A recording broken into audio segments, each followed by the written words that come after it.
Welcome, everybody, to this week's edition of the fabulous Rock the Boat. With me, as always, my esteemed co-host, the magnificent, the inestimable Reagan William. How can I be both esteemed and inestimable? I don't know. You can be esteemed on a certain level, but inestimability implies forever, always. See, I'm trying to think of like some fancy French title to give you. How about the Duke of Charlatan Ideas? I don't know. I don't know what that is in French. Hey, speaking of France, Bob, did you pay any attention to the French election? A bit. Senor. I was going to say senor. Monsieur. Oh, okay. Pepe Le Pew. Yeah, so I think I may have a problem, Bob, because I'm so much of a political junkie that I just can't get enough of my political fix from following American politics. And so I have to obsess over the politics of other countries. And so I was an avid follower of the French election. So I don't think it is what it was last time at all. Okay, so what happened was, I'll just explain to the viewers. In the French election, you don't really have primaries. You have all these candidates run kind of in our jungle primary, right? And then the top two go to, our runoff, and they face off a couple weeks later. And so you actually had a rematch of the 2017 election. We had Emmanuel Macron, got to say that with the French accent. Emmanuel Macron. Macron. Yeah. And he is the incumbent now, and he was facing a rematch from kind of this, I describe her as, she has the economic policies of Bernie Sanders. Correct. With Donald Trump's rhetoric towards immigrants. Correct. And so that is this kind of right-wing nationalist Marine Le Pen. I don't even know if I call her right-wing. I would call her a super nationalist. Yeah, well, that's why I say, I think people say she's far right or whatever. I think that's a misnomer. It's a misnomer. Because we're trying to put it in the lens of our politics. Of American politics. That's right. Correct. And Americans make that mistake a lot. The politics of these other countries is usually much more complex. More murky, more complex, much more history behind whatever movement you're seeing. Unless it's the Anglophone countries tend to have politics very similar to ours. There's a very analogous between the Labour Party and the Democrats and the Tories and the Republicans. But their kook parties get more votes than our kook parties. So there you go. Yeah. I don't know. You could say we had two major coup parties. Okay, now. All right. But anyway, so what's your hot take on the French election, Bob? I think that this is more of you're in power. We're not going to change horses because they're really worried about what's happening in Ukraine, and they don't want to have an uncertainty factor with putting Le Pen in there. And she's kind of cozy with Putin. She's too cozy, and. She's got that Trumpian coziness. Now I'm going to get the hate mail. Oh, you are really get the hate mail. I thought, Yeah. If you think the hate mail's coming in now, just wait until our next. Well, let's go further into getting more hate mail. But yeah. So on the French election thing, I do think that Macron, his popularity numbers have been pretty low. So I don't think people are necessarily a big fan of him, and I'm not a huge fan of his. But I think. It's a static election. Given the alternative, they weren't ready to put kind of this kook. No, I think she did better than I thought she would, actually. Because of Macron's unpopularity. Correct. So, I'm not going to name any names, but, and now I'm going to make some people mad. All right, go for it. The main lesson we as Americans can draw from the French election is this, that an unpopular incumbent president who's polling in the around 30s approval 35 can win re-election if his opponent is the same crazy right-wing populist that he beat in the last election. Yep. And so I'm going to leave it at that. Good way to end that one for you. You didn't hang yourself completely. They'd have to really pay attention to that subtle nuanced approach you got today. My thing with the whole French election is I'm kind of glad that he won because it could really mess things up if I'm not a fan of his, okay? Don't get me wrong. But I'm glad that he won because she, I think, would exacerbate the tensions between Ukraine and Russia to the point where any kind of deal would be made virtually impossible. And remember, people don't really remember this. France is not in NATO. They are outside the scope of NATO. Yes. Not true, Bob. Yes, they Nope. no. They've always had that independent third streak of Europeanism that they're like, we reserve the right. You need to study this a lot more. No, Bob, France is a NATO member. No, they're not a full. They don't Okay. participate in everything. You'll see that I'm right because they have had a history of going back and forth between NATO. I could see them falling out of NATO if they would have elected. No, Le Pen would have pulled France out of NATO. And so That's what I'm saying. I'm sorry, I did not phrase that right. From an She American, would have pulled them out, yeah. and then we'd have. From an, Yeah, you were right to criticize me, but From- no, that's not what I meant. from- She would be pulling them out. Yeah, from an American standpoint, I it's don't better that Macron won. Yes. Because Le Pen would have pulled France out. Yeah, and that's something you don't need to be out of NATO at this moment. Yeah. No. I just did a Gerald Ford. Well, yeah, to the extent France has, it gets really technical, but they have been like sometimes less integrated with NATO than some That's other what I'm countries saying. that I go didn't mean to back say and they're forth. out of NATO, but they are not a full participant Yeah, sometimes. but this is the most French thing ever, Bob. Totally. In that, so all the other countries in NATO, all the other members use the English acronym, NATO, right? Mm-hmm. But on every NATO sign, you'll notice it's NATO at the top, Mm-hmm. and then under that, it'll have OTAN, OTAN, Yes. and that's because in French, And that's OTAN what I is the meant. acronym, and so all the other, however many countries are in NATO, There's only one OTAN. they can use NATO, Yes. but then France insists that their French acronym goes on there too. So That yeah. de Gaulleism is annoying. Okay, we talked 6 minutes about France. Enough about France. All That's right, too well, much let's talk France. about, for a couple minutes, let's talk about the Russia Ukraine thing. I think it's really hyperbolic and stupid for the West to say, I think we're going to win. That is dumb. And every other day, Putin is just going, keep pushing me, keep pushing me. One loose nuke, a very tension-filled environment, and let's say Russia's getting their butt kicked in a major border town, right? It's their evacuation route for soldiers. This is my nightmare scenario. And that Russians can't get out, and the Ukrainians have them surrounded. You're telling me that Putin, in his nationalism, wouldn't drop a tactical nuke on those guys, starting maybe a chain of events that you couldn't escape from? I see that. I see this saber rattling as stupidity deluxe. You always, when you're beating somebody up, you always go, you want to quit? You want to quit? Gentleman quits. Stop. Then you create the conditions you want. You let this go to a point where he's going to get decimated. His whole military structure is decimated. It's kind of like the reverse of what we thought during the Cold War. What we thought during the Cold War is Russia's got the tactical, conventional advantage because they have a massive amount of troops in Western Europe, right? The whole Fulda Gap argument. You've read that, I'm sure. Yeah. Like, just go haul a bunch of tanks through there, going 90 miles an hour, reverse blitzkrieg into Europe from the east, right?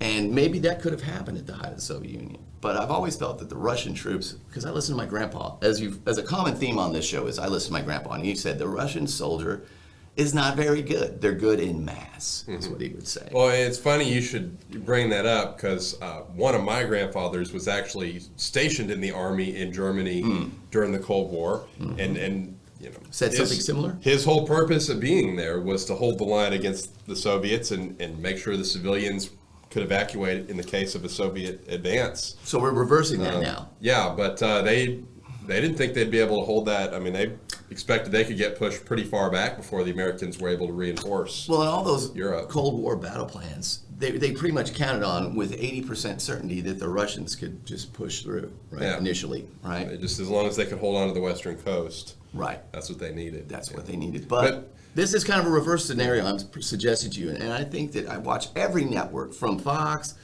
down to CNN and everything in between MSNBC. They're all I don't watch any of them. I watch all those to be informed, just to hear their stupidity and go, man, it's a terrible argument. I can fight that one. You have to know what your opponent is saying. Yeah. But I think that scenario is a really risky one that we're engaging in right now. We can win with people who've never won a battle in their lives, probably never had a fist fight. Your thoughts, Rick? Well, look, What does winning look like, too? What you got to also, when you're planning on victory, what does winning look like? winning looks like bleeding the Rush. From our perspective as Americans, Okay. it's in our best interest to bleed the Russians dry. True. Because I'm all about great power competition. I want America and the West in general, NATO, to be the world hegemon. And so if the Russians can, just like when the Soviets went into Afghanistan and that weakened them, if the Russians in this case go into Ukraine and get their army bled dry, horrible for Ukraine, but I think good for America. Now, when I'm kind of watching these developments, I'm getting kind of concerned, Bob, that this war is going to, and I've been concerned for a while that this war would escalate outside of Ukraine. It is. I mean, there's in Moldova, a tiny little landlocked country between Romania and Ukraine, there's a little one of these breakaway republics of Transnistria. And the Russians have been kind of making murmurings now that they're going to go into Moldova and expand the war into Moldova. They've put that on the table for a while, but now they got actual, like, we're with you, we're a little guy. Yeah, we like you, Russians, and that's a problem. Because I don't see where it ends. These kind of like ethnic alliances are very complicated, and I don't think the State Department, the NSA are really up to snuff with bodies on the ground and knowing the players well enough, because that was the old school method, knowing the players. What the Russians ultimately wanted, I mean, if you look at a topographic map of Europe, you have this plain that's, starts at Germany where it's very narrow. And then the farther east you go, the plain gets wider and wider. Yeah. And so the farther east, if you're Russia, if you're the regime in Moscow, whether you're the Tsar or the Soviets or whatever, the farther east your border is, the longer border you have to defend. So they're just trying to push that border as far west. And also in Georgia, you have another kind of place you could be invaded through the Caucasus. And so it's all about securing these potential gateways to invasion. And so I really think Ukraine was intended to just be the starting point. They would have taken Ukraine in a week, they thought. Then Moldova would be next. Take that in a day. And then go and finish off what they started in Georgia in 2008. And then go into Poland. And I think they thought NATO would just, in the Baltics, and that NATO would just roll over. Poland's like the prize of Eastern Europe. Yeah, and I do think that they miscalculated. And so I think now, I don't think Kyiv's going to fall. I think the Russians probably have no chance. They got no ability to get no ability to take kind of that Kyiv, Lviv, western part of Ukraine. And so now I do think what their intent is going to be is to take the Donbass, take all the coast, consolidate. They want to take the coast, take Odessa, which actually I don't even know if they'll be able to take Odessa. I don't think they will. Connect the coast of Ukraine, landlock them, and then have that land bridge over to Moldova for what they want to do there in Transnistria. And if you landlock Ukraine, I mean, all their wheat exports have to go. They have to go somewhere, and they're going to go to Russia. And then and again, it's always about the oil. All the oil reserves are off the coast too in the Black Sea. And so I think this is really about oil for Russia and about securing those gateways and pushing the border as far east as you can. But they're also not very nimble in their strategy. When you lose or you're getting blocked, right, in a battle, right? Yeah. You got to be nimble and quick to outflank them, go around, and then really, if your ultimate goal was what you say, they should all fall back into that corridor and create, a corridor that is impregnable from the Ukrainian forces. So I think the most likely scenario is that Ukraine, most of it remains an independent country, but you do have some kind of a partition of the South in the East. The problem, though, Bob, is we're seeing more and more all these reports and this evidence, these horrible atrocities and war crimes like in Bucha and Mariupol. And so the more brutal the Russians are, the harder it's going to be for Zelensky and the Ukrainian government to strike any kind of a ceasefire, because, they'll be like, the Russians let's kill them all. Yeah, for the Russians turn Ukrainian public opinion against them too much. Now it's a kill them all. The Ukrainians are like, we'll kill you all. There's going to be We're no sick deal. Of you. And so it's true. I don't know how we get out of this, but it's nobody knows how to ratchet down, and we're not teaching that in diplomacy schools. It's okay to win a limited war, and that's where I'm sounding like H.W. Bush here. It is okay to have clear objectives up front, succeed in those objectives, and then say, all right, you've had enough. stop. And you set the terms. Nothing wrong with that. We don't think like that. And I know that the Russians are just thinking we can still have total victory while they're bleeding twice as many soldiers as they lost in Afghanistan in what, 3 months? And counting. But the problem is, you know, the Russians are the aggressors here. Yeah, they won't quit. And so, you know, if you're the Ukrainians, what is Zelensky going to say? Okay, I'm gonna just write off half the country and let half my people be and condemn half my people to be living under Russian rule. You know. So who's going to be the broker? Us? No, because we've already sided, right? Who's going to be the broker between? I'm asking you this. Who would be the potential? I don't see a potential broker between us. We're trying to do it with Turkey a little. Us, the Russians, and the Ukrainians. Who could be an honest broker? Turkey? Really? I mean, we don't really have anybody that can be that person and go, everybody calm the hell down. Listen, you guys are going to create the conditions for World War III, if they're not already here, by not stepping back. Step back from the brink. Who can do that with any credibility right now? Yeah, I don't think you're going to have a deal anytime soon. This is going to drag on. It's going to get dangerous and uglier. Because that's why he keeps issuing this threat of nuclear weapons, because he's seeing the handwriting on the wall. The handwriting on the wall is if the West actually can pour in weapons there is no way Russia bleeding out this much military conventional equipment. And that's why I say it's the reverse of the Cold War. Because in the Cold War it was like our nukes are better than their nukes. We have better launching vehicles, all that kind of stuff. And the Russians, how do we compensate against Russia? Well, you know, the Soviet Union, we basically said mutually assured destruction. We're going to rely on our nukes, right? The triad, right?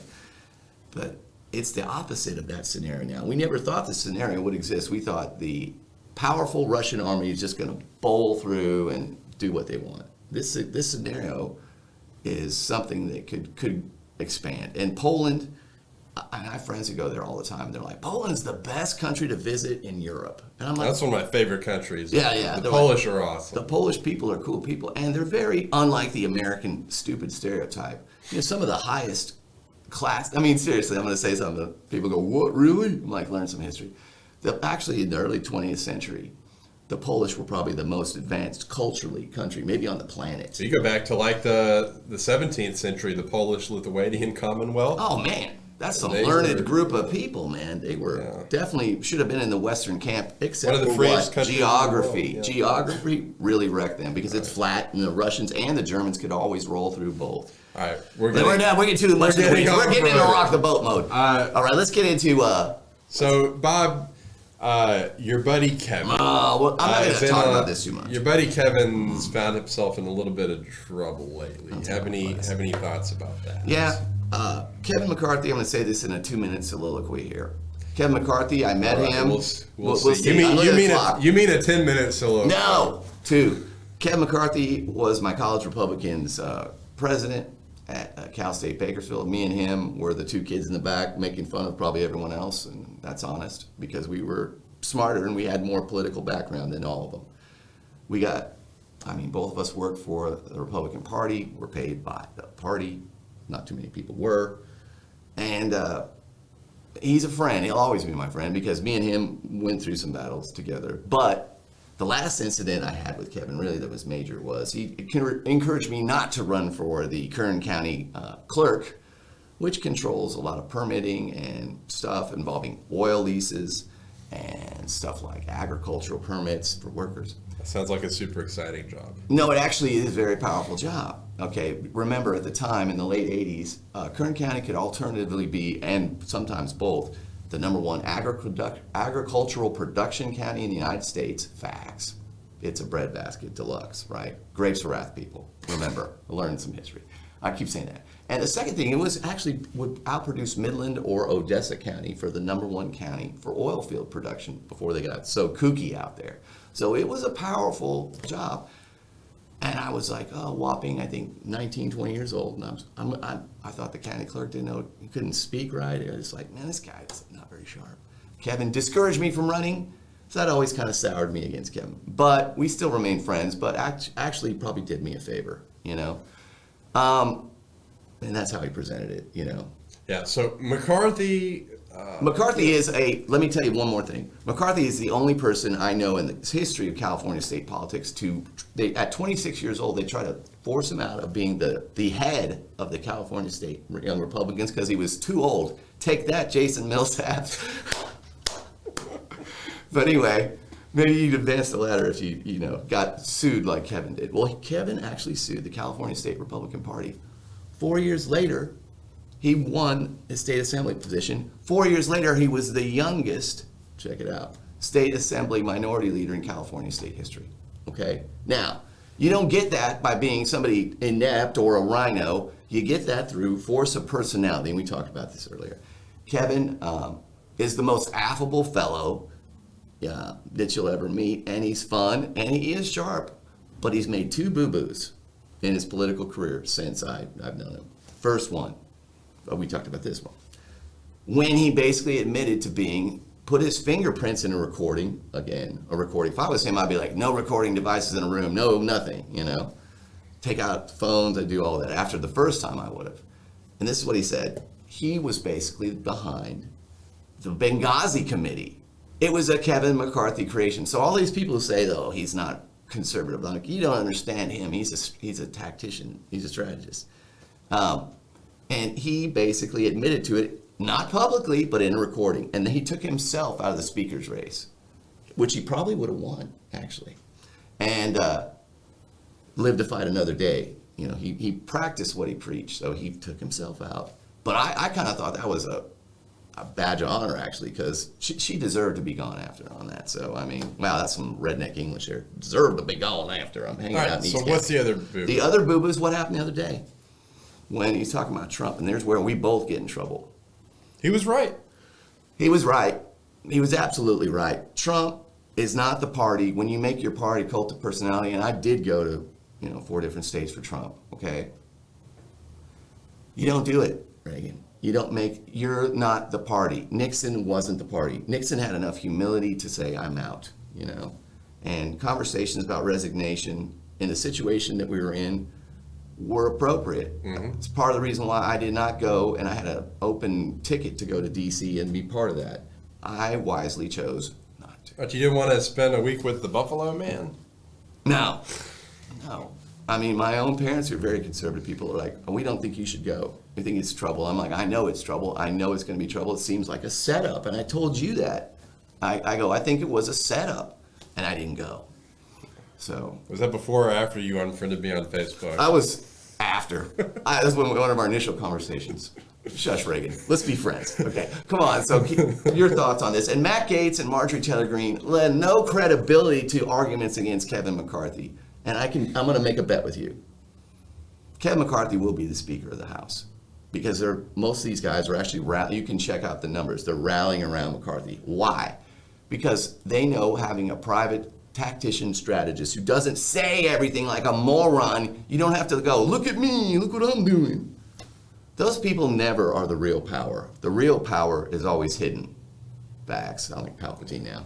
Anyway. Well, the thing I find ironic about all this is that, I agree. What Kevin said in private, I think was totally the right thing. And it shows that, his mind was in the right place, right? Privately. It took. Of course, in public, he was still Trump sycophant deluxe.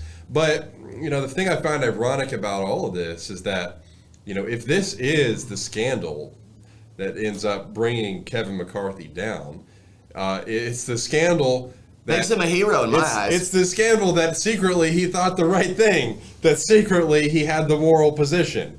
That's just the irony. I'm probably the only person in this county who actually understands that Bakersfield, Kern County, is the only county of 1 million or more people in California that is still controlled by Republicans and has the same demographics as Los Angeles, basically. But, I'm not sure that Kevin will lose the speakership over this, but I think it kind of depends on how big the Republican majority is in November. If it's a landslide and the Republicans pick up a lot of seats, McCarthy's probably going to be okay. Yeah, but they're also going after Steve Scalise. What the hell's that? The guy gets shot. Oh, you're going to say he's a rhino now? I said he's Shut weak. up, people. He said he's weak. Oh, Matt Gaetz. Oh, yeah. You know, pampered Florida. Doing a little cocaine with some hookers, Matt. Yeah, sue me. I love it. Sue me, Matt. You're full of it.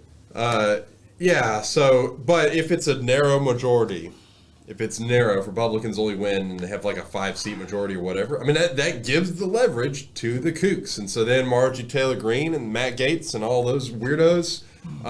But people in this county love them. There are a lot of people who love those people. Well, they don't know what they're doing. I better yeah, we're going to get some hate mail. And I'm glad. Let's get those ratings up. But it's just like, you know how the squad has given Pelosi so much grief over the last few years, because even though there's only like 6 of them, 6, 7 when the Democrats only have like a 4-seat majority, then that gives them a veto over anything. And so that's, where McCarthy's going to have trouble, is if Republicans only have a 5-seat majority, then you only need a handful of kooks to deny him the majority. And I can see that happening.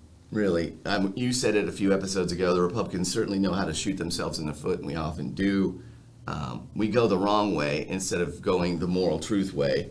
Now, Kevin McCarthy would not even be the minority leader had that tape came out. They would have voted him out. Probably not. He would have had the same thing happen to him that happened to Liz Cheney.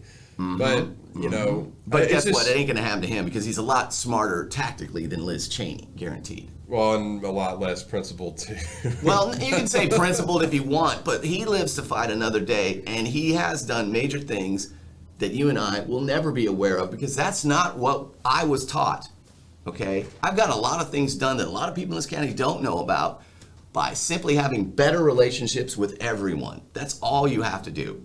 And if people would actually employ that strategy, instead of just talking, doing nothing, which is typical of Montgomery County, a lot of talk and a lot of active activists. What's an active activist? You show up at a meeting where I've seen you like 5 times last week. Doesn't mean that you're doing anything to help a candidate win, that you're funding a candidate, or you're actually giving them ideas about their policy positions that are actually doable. Okay, so speaking of local meetings and elections, let's spend the last couple minutes talking about the Conroe City Council and I guess municipal elections. So, Bob, what are your thoughts? Where are we headed with that? Runoff, probably in Hardman's. With Harry Hardman for maybe, position 3. Maybe versus Polk, maybe versus, there's like 3 other people that he could be in a runoff with, but Harry's definitely in the runoff, I feel. Who are the 3? Brandon Polk comes to mind. He's got over 5,000 votes last time. He could make it. Polk mania is real. Polk mania is real. He's like got the Hulkamania thing happening. But Polk mania, so it could be Hardman Polk, it could be Hardman. I think there's an outside chance of Larry Calhoun, but I doubt it. Outside chance, yeah. And the other person is this guy named John Hernandez, who's done exceedingly well. You think Carl White would make a run? Carl White's a proven vote getter, but Hernandez is like the most aggressive candidate for city council I've seen in a while. It could be him. It could be Carl. That's why they said there was 4. How about the position 4 race between the Mayor Pro Tem Raymond McDonald and Howard Wood? Toss up. Howard yesterday eviscerated, I won't say how, then I'll be like, get too many comments, but he went after the city council on a host of things because he went after them mostly on a last minute proposed homestead exemption. Why didn't they do this? He said it correctly. It smacks of politics. You don't do it last minute to get votes unless you're probably behind. That's the only reason they wanted to do it then. Otherwise, this is what Howard said. Howard said, why didn't you do this a month or 2 ago? What about the position 5 between the incumbent Marsha Porter and Susan Johnson? Oh, man, that's a hard one as well.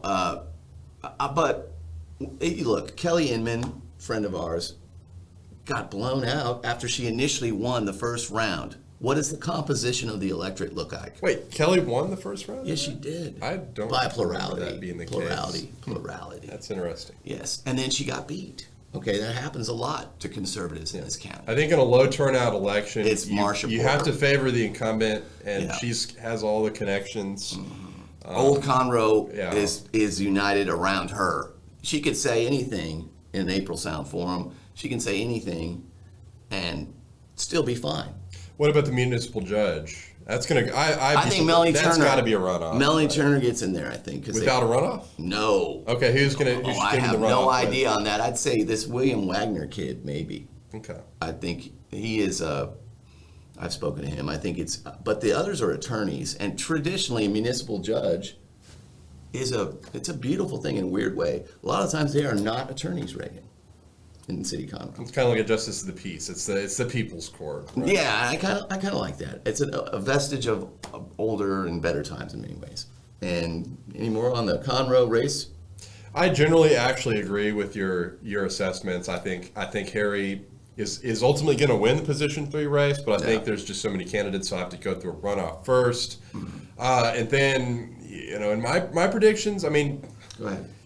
you have to give the advantage to the incumbent. Incumbents win over 90% of the time. 90-something. They can be beat. Yeah. But I would generally favor the incumbent to win. And the municipal judge is just such a free for all. I don't even know. It ends up being a personality contest. Yeah. Okay. I think that was, man, now I feel like my stomach's hurting right now. You know why? Why? Because it's like when you have too much barbecue and you 5 hours later, like, oh my God. Are you saying this show was meaty? It was meaty, folks. You can't deny it wasn't. It was a very meaty show. Man, we were just like, we were good. We were tight. All right. Well, we obviously think that this was a great show. I hope you do. But let us know what you think in the comments, because we'd love to hear They're from going to be you. hating on us. And we could probably use some criticism and more humility. Maybe. So Not really. Be sure to let us know what you think. Like, share, and again, thank you for watching. God bless you. See you next week.